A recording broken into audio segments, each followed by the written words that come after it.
Okay.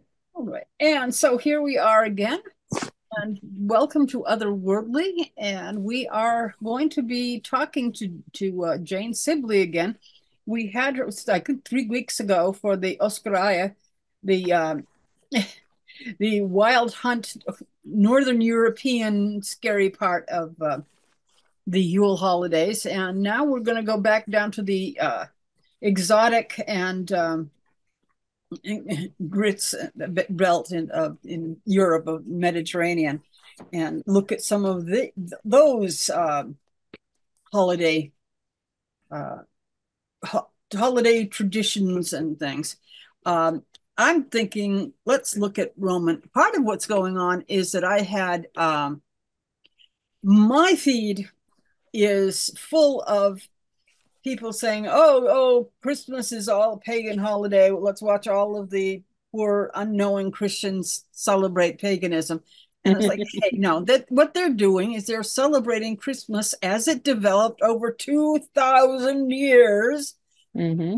and they have adapted things all over the world by culture and over centuries.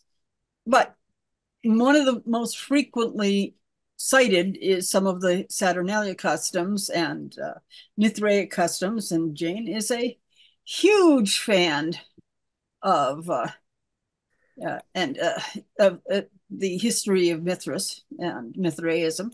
So we ought to be able to talk about Saturnalia and some of the things that were important to Romans during the period of the Roman Empire, which I'm going to remind those who aren't historians, I'm not sure that anybody here isn't, lasted 1,000 years.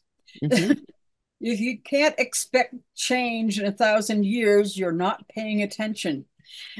so, so anyway, let's talk about, first I'm going to wish everybody a happy Mother Night if you are in the Northern European um, tradition, or if you are interested in if you follow the Christian path, then it's Saint Thomas's Night, which is another big thing for chromomancy, telling the future with onions. So that, I mean, yeah, it's a thing. So but let's ask Jane, what have you got? What are you most excited to tell us, share with everybody tonight? Well, mostly we're going to be focusing on Rome. And now Saturnalia started on the 17th, and that's when things got flip-flopped. The masters would serve the slaves, and the statues of the feet of Saturn would be unbound, because normally they'd be bound with like white wool, so that Saturn's feet would be unbound. And so this was a time for getting drunk, revelry, having a good time, and it lasts for about a week. So there's a lot of people in Nova Roma, which is the modern reenactment group, which are celebrating uh, Saturnalia. And there's a big parade in Chester, England, where the Romans will be marching through the streets and yeah, blowing horns and having a good time. And also the reenactment groups in Europe, Italy, and I think Bulgaria and Germany, etc., are having Saturnalia festivities. And I don't think there's any special food for it. I don't know about cookies, but it is sort of a big time for having a good time. Well, as But far as I then in the know, north, what you ate what was your favorite food and your yeah, party food. So, yeah, in the north, you're getting ready for the Yule board or the Yule table, and you will have like lamb shanks, and you'll have all sorts of good food that you're preparing. And you have Yule, which is Yule ale, which is stronger than the regular. This is when you pull out all the stops, and you have uh, oh great, feast, you would set out grain sheaves on a staff with this grain up so that the birds can get food. And also on Yule evening, 24th December, that's when you in Norway you would celebrate Yule. You'd have your presents, etc., and you always put out a bowl of rømmegrøt, which is cream pudding. It's just like a very thick cream sauce with a pat of butter in the center. And as the butter melts, it makes an aureole. So it's like the coming of the sun. And that is set out for the julenisse, the Yule, for the gnomes who take care of your farm, etc., and make sure that everything goes well and that the cows will give milk, etc. So you want to give them something. So you're always giving back. Now, I've got the chat open, and just in case, I'm sick of these Romans imposing their stupid, quote, New Year, unquote, on everyone. Well, yay. Okay. I have to share. It was after the Romans expanded the empire by, they'd conquer somebody, they'd be a subject state, and then they would make them Romans, and then they would go out and they would conquer the next town over, thus spreading. But at a certain point, it got very difficult for them the elections were always held at the New Year. And the consul would be sent out to go kill somebody further away. And it finally got too difficult for them to reach the wherever they were trying to conquer at that point, because it was too far away. And because the New Year was near the spring equinox. So did they say, okay, we're going to change when we have the elections? No, the elections must be at New Year's. So they changed what New Year was. And they moved it to January 1st and in honor of Janus, because they figured looking forward, looking back. I just found that hilarious. So then they could have the elections in January, and he could get out, the new consuls could get out to the frontier to kill people. There was an occasion when someone was appointed consul for 6 hours to fill the unexpired term. They said, we have had a consul who is so strict that during his office, nobody ate, nobody drank, and nobody slept. Yep. But I just found that so funny that they're not going to move the elections, but they can move New Year's. And that's why New Year's January 1st for those of us who are the heirs of the Roman Empire. But as a holiday fan, I have found, I think the last time I counted, I had found 38 different New Years scattered around the year. So. Yeah, and the Russian Orthodox Church has Christmas later in January. Mm-hmm. The Ukrainians have moved it to December 25th, sort of giving the finger to the Russians. Have they? Okay. I love it. So I figured I'd go into what was now Mithraism was a cult in the Roman Empire, and it was spread far and wide, particularly among the military and the clerical class. You had to be invited into it, and it was a male thing. Though there is a record in, I think it was Syria, of somebody was Leonis, which means lioness. So they may have been a little fluffy in the outer regions, but the Mithraea, the temples, were usually commissioned by one person or a group of people, and it was a private thing. It was not like the temples, the templum of the Roman gods, but it was more like, for example, a Freemason lodge. So it would be independent of, and still respecting the Roman gods, but this was sort of a side thing. Now, Mithraism was very popular because it was a mystery cult. And so you'd have to start out at the beginning and you would slowly go up through the initiatory grades. And this you find initiation also in the modern Freemasonry. There are other examples where Freemasonry may be a very, very, very distant relative or descendant of parts of Mithraism.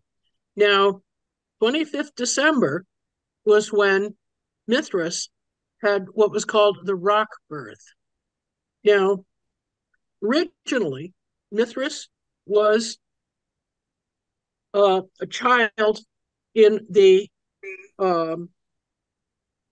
upper sphere, wherein Sol Invictus and Luna were. They believed that there was a hard shell upon which the stars were pasted. Above that was Sol and Luna. And then below that would be where ordinary humans could get into the mysteries or whatever. Now here is a picture. I'm going to try to get it up.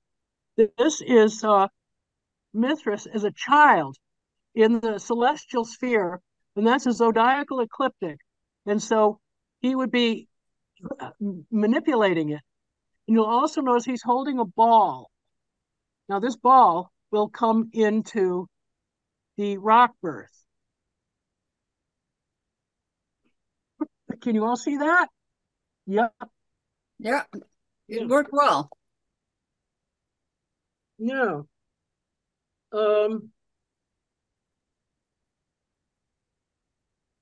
Somehow Mithras had to be sent from the celestial sphere through that hard shell, the starry shell, to a lower sphere or plane where his mysteries could be revealed to humans.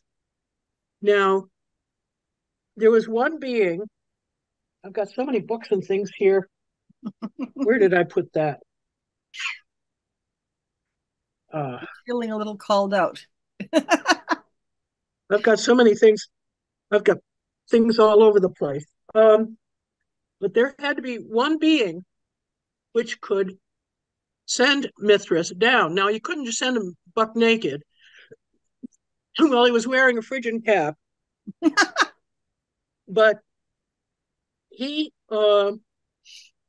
had to be sent somehow. And where did that book go that I had? I had it right here. Oh, here we go. It's under that book.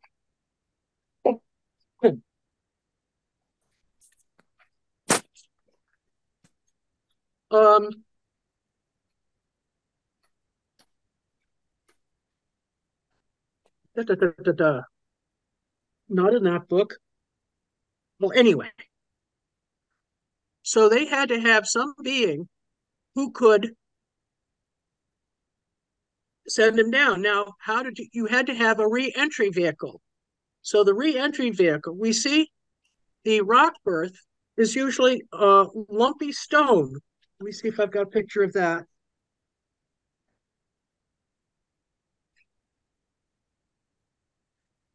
Lumpy stone, the rock birth. We've got so many pieces of pages floating around here. Flippity flip.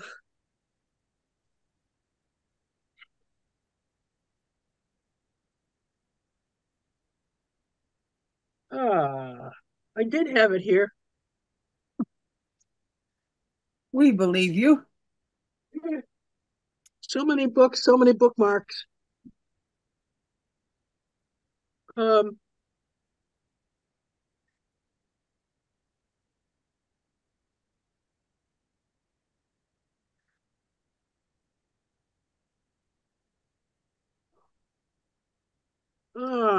on. So the being that would send, okay, I've got that there. I've got that there. I've got this book here. That book can stay down there.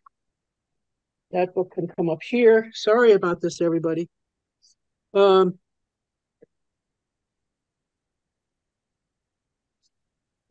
anyway, a very lumpy stone. Yeah, now that is the housesteads. That is when he's emerging. This is from housesteads in England. And you'll notice he's carrying the dagger in one hand and the lit torch in the other.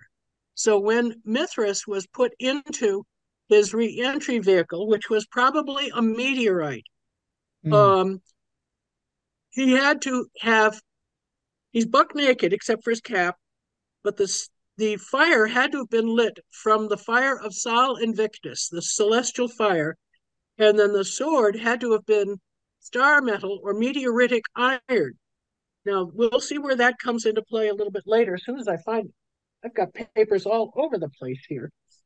I'm looking. I mean, there ought to be pictures here somewhere.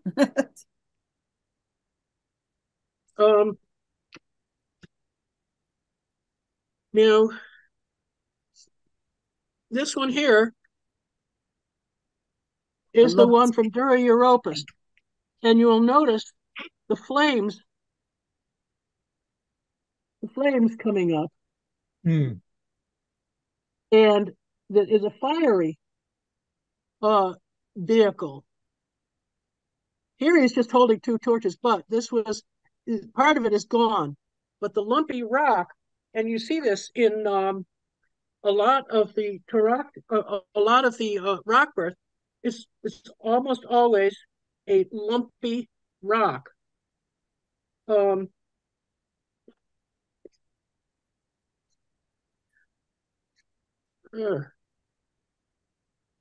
Gosh, I got so much stuff here.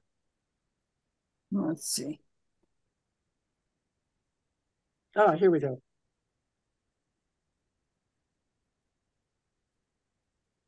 See, here he is coming out of a lumpy rock. And the lumpy rock, if you notice, a meteorite, when it re-enters the earth from ablation, gets what's called remaglypts. And here is a remaglypted meteorite. You see all the chunks and lumpies? Yep. So this is what the thing might have been. Now,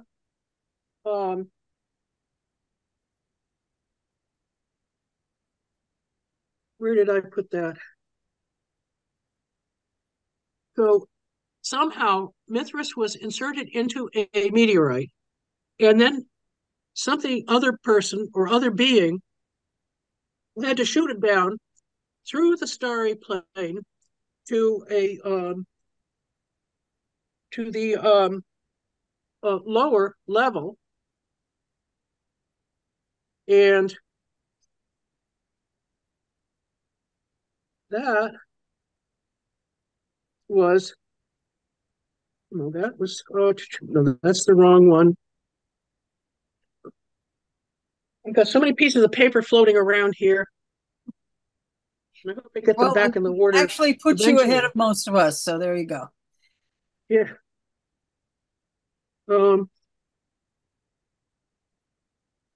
So the being who probably was the one who shot him down was called the Leontocephalus, or the lion-headed one. Oh. See, here he is. He has a snake wrapped around him. His mouth is almost always open. The snake has its head on top of the Leontocephalus' head. Now, this one here was used in ritual. You see, there's a hole there.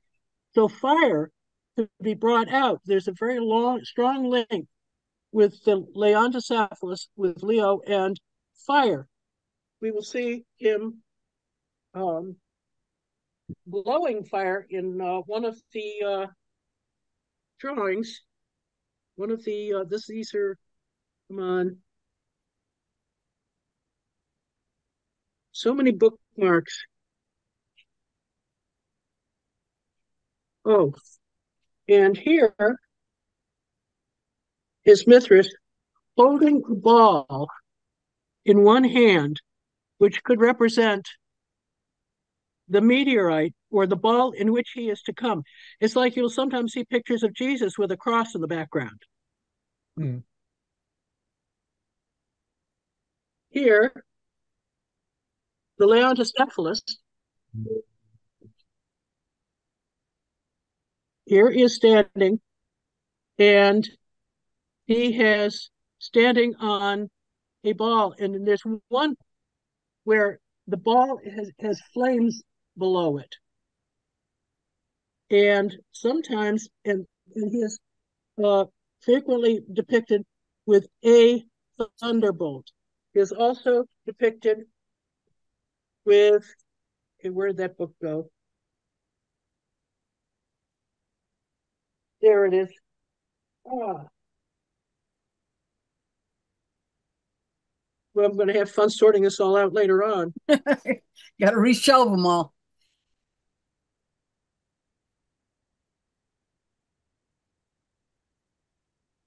Ah. I can either hold this up or I'll see what I'm showing you. But he's got a thunderbolt, a Roman thunderbolt on his chest. And again, the open mouth. And at his feet is, it looks like a hand grenade or a pineapple, but it's actually a depiction of the remaglypted meteorite. Do you see that? Mm-hmm. So he had the keys. He held keys in his hand with a wards up. So he was the one who could unlock the hard sphere, so that then, with that one thunderbolt through the power, he could shoot Mithras inside the rock down to the lower level where he was supposed to do the Tauroctony, or in other words, the slaying of the bull, which is a whole different sequence. But we're just sort of focusing on that. I could go into more of that if people really want, but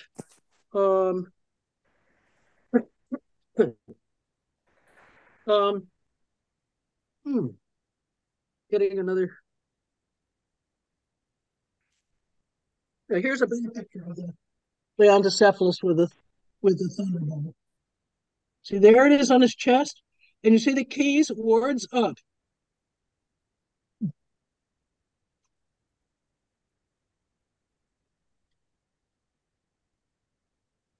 This book is by Franz Cumont. It's a pretty good book. It's antiquated, but you know, let me see if I can find the one where we see.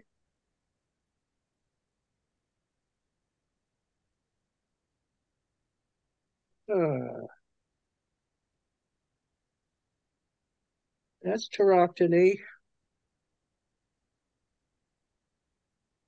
I'm going to have fun sorting this out all later.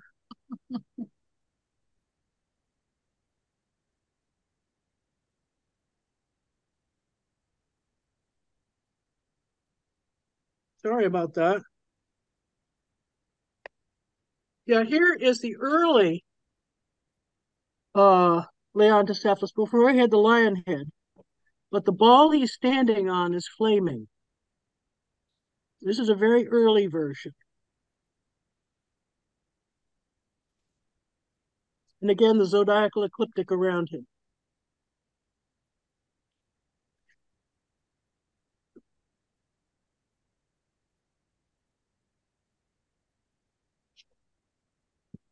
I've seen the Housesteads one.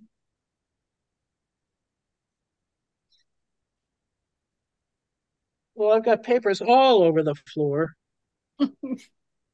You have my sympathy, but and our gratitude. Yeah. But one of these days, we got to teach you how to use the put the pictures in the computer and just grab them that way. Yeah, well, It's Right. easier to hold the book up, but you got to find, you got so many. Yeah. Okay, here is the lion-headed one blowing fire onto a fire altar. Lots of snakes in these images. What? Lots of snakes in the images of Leontocephalus. Yeah. Well, we find the snake later in the Tauroctony, where he's drinking the blood of the bull, and then later on at the banquet scene, drinking out of a crotare. Now, so somehow, Aeon, or the Leontocephalus, the lion-headed one, shot him down, and then we have this rock landing, and then you saw the Househeads one where he was coming out with a shell on top, and also the one from Dura Europus where there was a color one with the flames coming up. Meteorites are not cold when they land. So, oh boy, I'm going to have fun sorting this all out later. Remember that the next time I invite you to come back. Well, yeah, well, um, uh, I'm sorry, don't, I'm not technically savvy the way some of you guys are. Well, neither am I. I'm still learning the intricacies of Zoom, but anyway, when Mithras emerges, and this was on December 25th, holding the torch and holding the dagger. So now Cautes and Cautopates, we find Cautes is the one who holds the torch up, and Cautopates is the one who holds his torch down. They had to have lit their torches from the celestial fire brought down by Mithras in the meteorite, or the vehicle, because then they are the alpha and the omega, the beginning, the end, the birth, the death. There's a whole lot of good stuff that you get in there, but they were the ones that were the indicators. And the dagger was what was used in the Tauroctony, in other words, the bull slaying, which was not necessarily on December 25th, because Mithras had to go find the bull and drag it along and whatever. Let me see, we've got, oh yeah, cute cat, William. Yeah, Orthodox Christmas is January 7th. Okay. Yeah, I'm just looking up at the Zooms. see if the chat says anything as a chats. Yeah, very military based, but a slave could be a Mithraist as well as a nobleman. And I think there was not the class distinction also in some of the more modern, like I think Freemasonry, it's not a class thing, but you have to be invited in. Now, well, that book and that book are on the floor somewhere. I hope I don't need the stuff from those books, but I probably do. This is going to be a fairly disjointed, I'm afraid. Oh, well.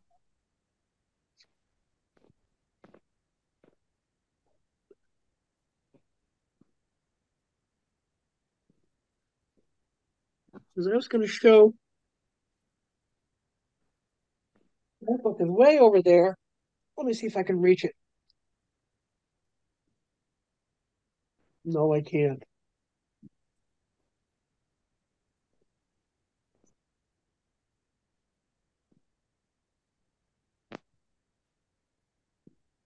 I was going to show the degrees of initiation, and the Leo grade had a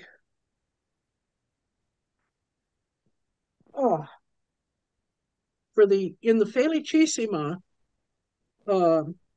Mithraeum, they had the whole pictures of what each step would be in the initiation. And this is the one for the Leo grade.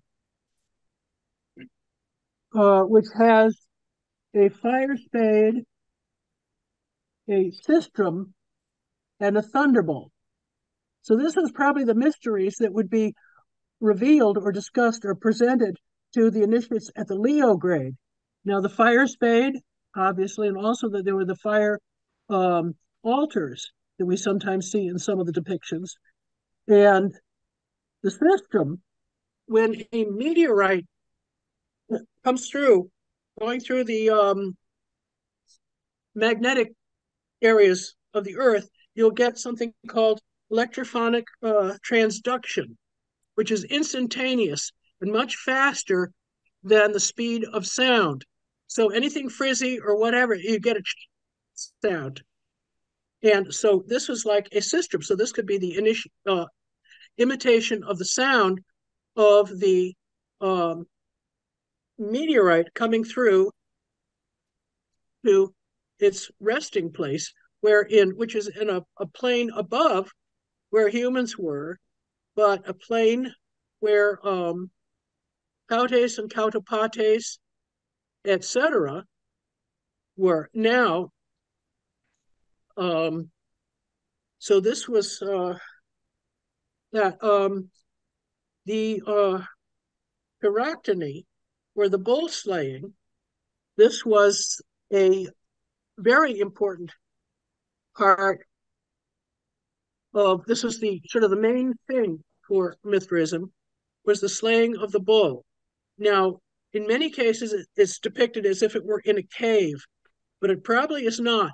In the Dura Europus one, what we saw was, it was not pictured very well, but it was, there were the fire altars. I think there were 7 fire altars, which corresponded to the planets that were known at that point. And so with the Xerox effect, you'll get it looking sort of rocky. There are a number of Mithraea which were open air. They were not in a cave or a barrel vaulted temple. Because the barrel vault, in many cases, or in a number of cases, had niches in the top where lights could be put, lights could be put to represent the planets, and the stars would be there. So the barrel vault in a Mithraeum was probably a depiction of the starry vault, starry heavens. I'm trying to find one of those. I got so many pieces of paper.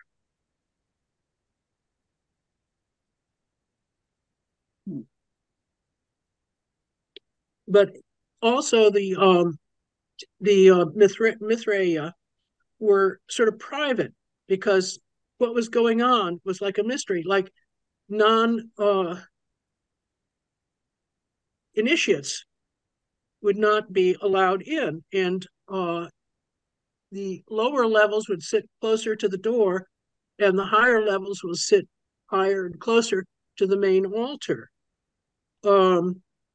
Now,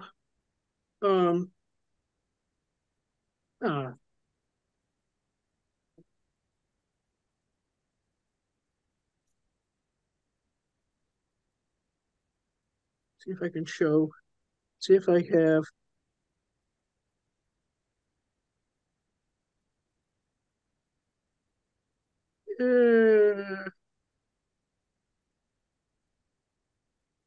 I'm trying to find where I had the bookmark fell out.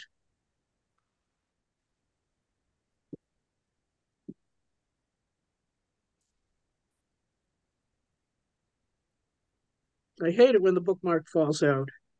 That's why I sent you some of those brass points. Oh, is that what those are? Well, see here, I've got it labeled so I could see what was where. Ah, well, they're not labeled. They just simply pinch and stay in very nicely. Well, thank you for that. Those just showed up, and they're just sort of mysteries. I was trying to be mysterious. But yeah, you can fit. They're very flat, and so they fit into your book. I guess book darts. That's what they call them. Yeah, that's what it was. Yeah, and they're thin, so they fit in your books and don't make your books too fat. If you have yeah. if you have 20 bookmarks. Yeah, here is, you can see the fire altars above. They showed it. It was sort of rocky, but that's the rocky. You see the stars on the rocky thing. And so that was that hard sphere. Sol Invictus would be, and no, Sol Invictus would be, yeah, that's Sol Invictus there. And Luna was always over here. This is the Tauroctony, or the bull slaying scene. Now, where that, what had to be there was Mithras had to get the bull, and there's a very particular pose that the bull is in.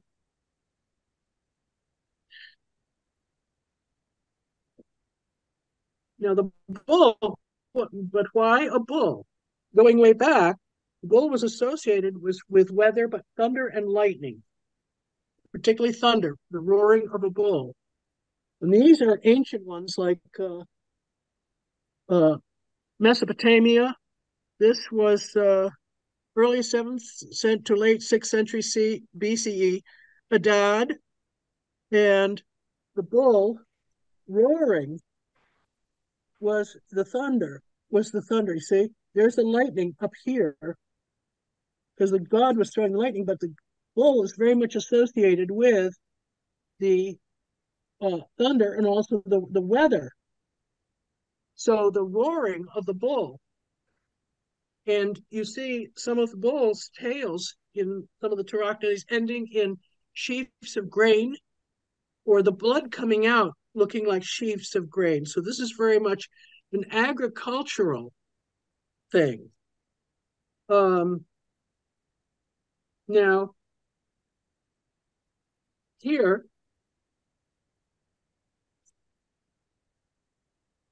I wish this was easier, but anyway, this is the Tauroctony, and Mithras looks back and over his right shoulder, and to Sol Invictus. And there's a beam or a raven, because a raven was a bird which could penetrate the starry dome and give the precisely timed signal to Mithras when to begin plunging the dagger. Now remember, this is a meteoritic iron dagger. It's not the cold metal, but it was the star metal. And we see this in the mouth opening tools that were used in King Tut's time it was like a little chiclet, which would be used by the priest to open the mouth of the deceased so that the deceased could speak and eat in the other world. So here, using this, though the dagger was going into sort of the shoulder of the bull, I've got a very interesting article from a veterinarian, why the shoulder? Why? Because that was not a lethal spot, but it was just simply the opening of that mouth. And so that the energy, that bull energy, would be able to flare out. And so this whole, and also Cautes with his torch up would be beginning of day, and the Cautapates with the torch down would be like beginning a night. And you will also have, after the Tauroctony, Mithras can get into Sol's quadriga, which is a 4-horse chariot, and go up. Meteorites come down, but they don't go up. So this is his transportation back to the celestial area. And then Luna was descending on her biga, which is a 2-horse thing. So here we have the initiation of night and day. And so then you start getting this weather mysteries going on. And see now, do we have any other? I think I've run out of pictures. So here's the bull with the tail ending in sheaves of grain.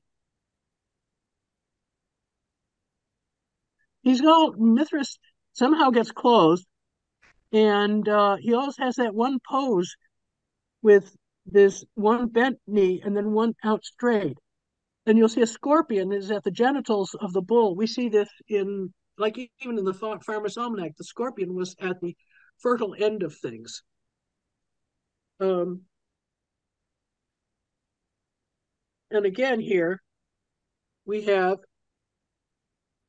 Saul, whoops. Here Mithras is looking back. Saul Invictus, one branch of his radiate crown is going down to Mithras to give him the exact timing. He had to be exactly timed to perform the tauroctony. Do you have any questions at this point?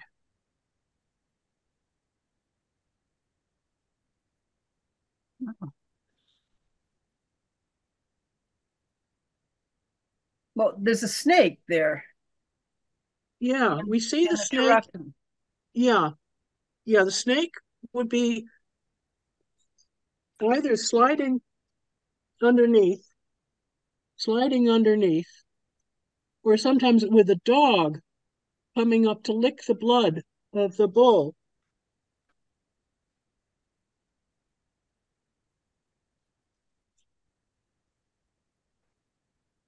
Is that it?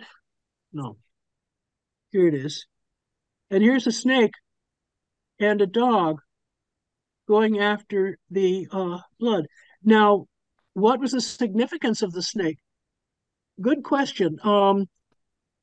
The dog was probably from the dog star, but the snake, in some cultures, people fed snakes, particularly milk, or they fed them. And so here we see the snake going for that, but then in the banquet scene where you see a table, which has the tablecloth is the hide of the bull laid out on the table. And you see a servitor, usually masked as a raven, presenting a patera, which is like an offering dish with what has to be roast beef. And sitting at the table is Sol Invictus and Mithras. And to the side, there is a crater, which is like a big container, probably with some sort of liquid, possibly water. And the snake is usually curling up and going into it or drinking it. Sometimes we see in the rock berth, the lumpy rock, there is a snake circling that. So again, the Mithraeus did not write anything down. So we're just going from the archaeological record here. And so we don't have anything outside of, what do these drawings, what do these frescoes, what do these carvings tell us? And so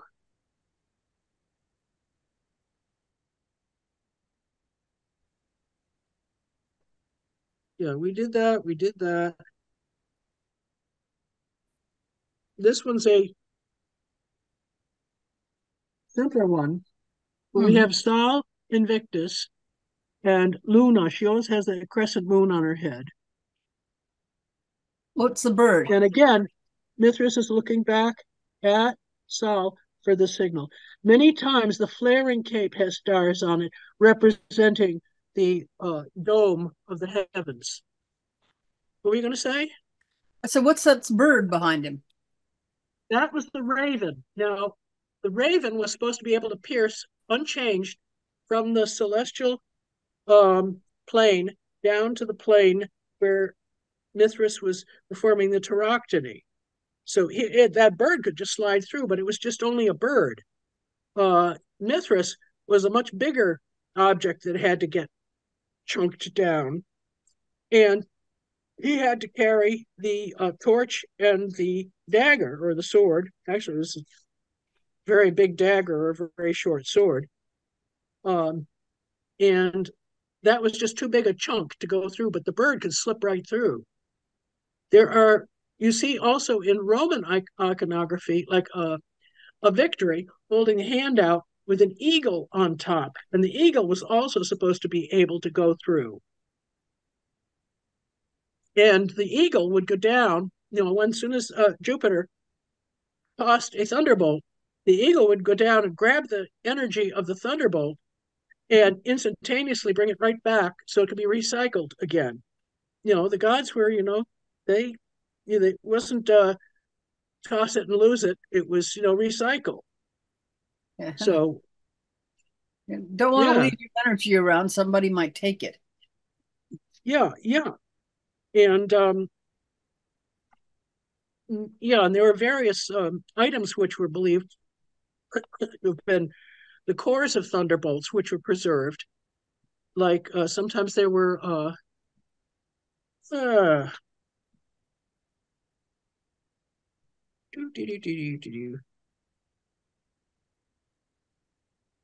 come on.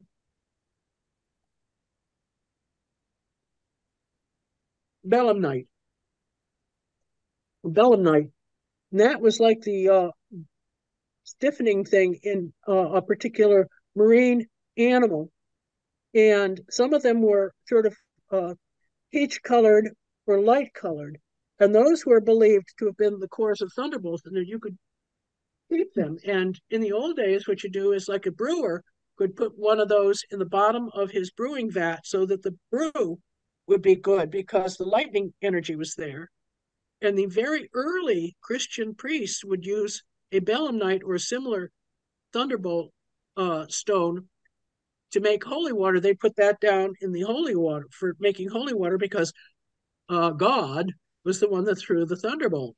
So you see, you had this transferring over. There's a lot of transferring over from various one mystery religion to another. Yeah. Now, when Christianity started rising, this was a major competitor for Mithraism, which was like a cult. But in the early days, Christianity was like a cult. But then it grew and grew and grew. And Christianity was a very jealous religion. And so the Mithraic lodges went underground, had to go underground, and it was very secret. And now there's a question. Since they didn't write anything down, but it's been suggested, not first by me, but by one of these authors, I have a book here, that it may have gone via the Knights Templar through to the very beginnings of Freemasonry, because there are a number of things that we see in Freemasonry. I've talked to a number of Masons that suggest a distant link to Mithraism, such as like one of the initiatory steps is Heliodromus, or the sun runner. And that person was the one that moved around and moved people around.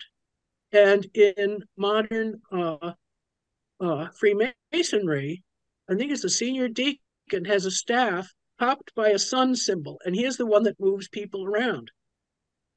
But there are about 16 things that I've identified. I don't have the list handy. I've got to dig that out. It's somewhere in the computer where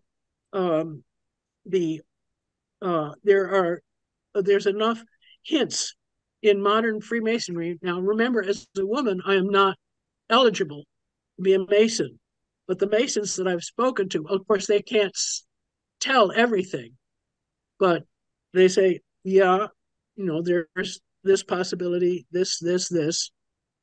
So there is a chance via the Knights Templar, who are also secretive and sort of a cult in their own, that this may be a many times convoluted and a survival. Now, I see we've got something in the chat here. A little bit, yeah. Well, criteria, oh yeah, a mix of wine and water. And they tended to water their wine I don't believe in that, but hey, Well, we have a made lot the better wine go. wine. The wine in those days was essentially wild, and you never knew what was going to be growing in it. So adding some spices and watering it was probably a good idea. That only the really best wine could be drunk straight. But But it was a big import thing or export thing in Rome to send. There were these sort of wine buckets, very decorative, that would be shipped north, and the Celts bought them like crazy for their wine. And wine and olive oil were big exports. So along the trading trails, you will find also where you'll find a lot of the Mithraea, as well as where the army was along Hadrian's Wall, but scattered all throughout the empire. And this was a sort of a come home thing for like a Roman military, say whether he was in North Africa or Britannia or Syria or wherever. It was if you were a lodge brother in the Masons, wherever you were, the lodge was a familiar thing. And so this was a familiar thing for those initiates and where they could belong. Because sometimes, a soldier might be posted, guess what? You're going to Britannia. And then they wind up there, but then they have a come home thing. So that was another thing. Let's see now.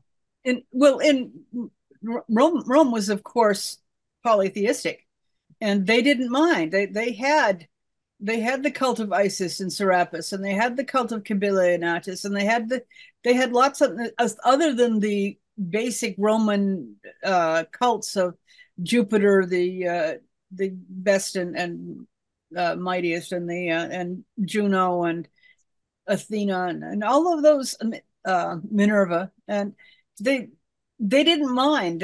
It's one of the things that adds, coming out of a background of monotheism. Oh, there you go. You got another good one. Well, and see, down here were the Roman gods, each one with a symbol identifying him or her. Mm-hmm. But but a lot of people who are coming to neo-paganism from a monotheistic background, where they grew up with there's God, and then we started experiencing gods separately.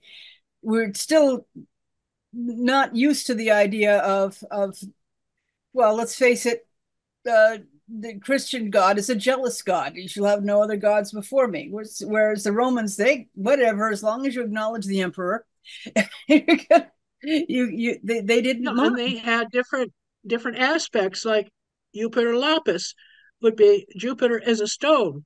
As a matter of fact, Beth El in Hebrew was the home of the god. A god could be encompassed in a stone. And Jupiter Fulgurator is the Jupiter who threw the thunderbolt. So they had various names for various offices that a particular deity might hold. Griffin. Various Griffin, deities were. I think Griffin has a question or comment. Griffin. A question, or actually question and comments. You talk about possibly tracing all the way back to Mithras for the Masons. It kind of reminds me of a line from a special that Jen and I watched about the Masons. And one of the points they made, which I'd never thought of before, is we are not a secret society. We are a society with secrets. Yes. And so, yeah. And so everybody knew that you were there. Masons. Yeah, absolutely. And Mithraism was like that. And another thought that occurred to me, we were talking about, well, there's been a lot of things related to meteorites. And for somebody who hasn't seen one crash into the barn next door, it's a pretty exciting experience. And the nickel iron meteorites, from which you can actually make meteoritic iron, would have made a bigger crash and boom, because they didn't blow up in the air like the stony ones. But I also, there's another phenomenon, and I don't know how widespread it is in areas like Europe, but if lightning hits sand, relatively dry ground, it'll blast a tubular hole of glass into the ground called a Fulgurite. fulgura. Yes. Any notion of that being used? Yeah, well, they're very fragile, but fulgurite was uh, you recover that because that was where the passage of the thunderbolt. But since the lightning had gone past, that would have the energy. Right. Now the hole which was formed would be they would put a see if I can find the picture of it. A lid on it? They would put a no, it was like a tube around it. Hang on, I've got a picture of it. To preserve the It's soil outside where the fulgurite landed? but it was like a cylinder Mm-hmm. that was placed over it, and it was a sacred ground. Hmm. And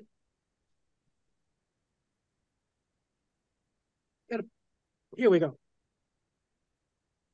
Oh, And you see the double axe that says that's it was believed that because like Jupiter Dolichanos had a double axe, the double axe was considered a thunder weapon. And so Okay. this it would be put is called a puteal, and it would be placed over where that hole is, and nothing should ever be built on that ground.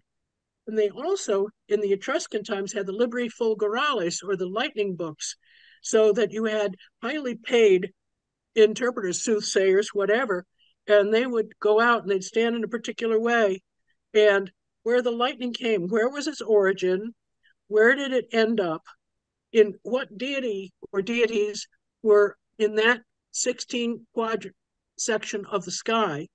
Did it hit anything? If it did, what did it hit, et cetera, et cetera? Did it hit an animal? Did it hit a barn? Did it burn the barn down? Did it hit the earth? So yeah, there was a whole lot there. Interesting. And the last thought was you talked about this knife that he used to stab the bull in the shoulder, looked like a big knife or a small sword. Or yeah, big knife, small sword. And my first thought was, that looks like a Roman gladius, roughly in size and shape. Yeah, that's what the army would have. And because Right. most of these people were yeah. Mithrics were in the See the army. size. Yeah, So and it's not so that that would big. be a sidearm that they would all have. So the imagery probably got in that way.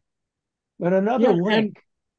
and here this is opening Mm-hmm. the wound, and the bull obviously probably bleeds out somehow from it.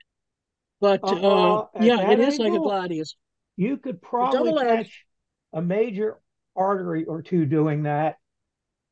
Um, and that would be quick.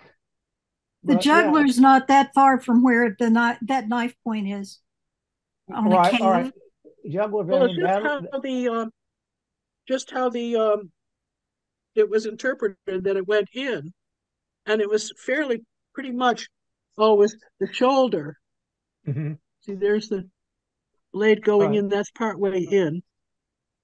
There's a Yeah, snake going after it. yeah, Peggy's right. The I would vote the jugular vein, but interesting because the gladius was primarily a stabbing weapon because they'd stand behind their shields and go poke, poke, poke. And I have it somewhere buried in all my SCA stuff, a very nice replica gladius made out of real steel. And it's about the right size and shape. And boy, would I hate to get poked with that. That was sharp. But those Okay, are I Okay. the. see Well, I see yeah. a comment from Chipicon saying Romans were used to state religion Oh yeah. and somewhat leery of the mystery cults. Yeah, they were a little bit, but you see, this was a men's cult, and you had to be invited in, just like a modern Freemasonry. You had to be invited in, but people knew that there were Mithrists around, but it didn't interfere with the practice of the religio, the regular religion. So, it was interesting. It's just like we have Masons.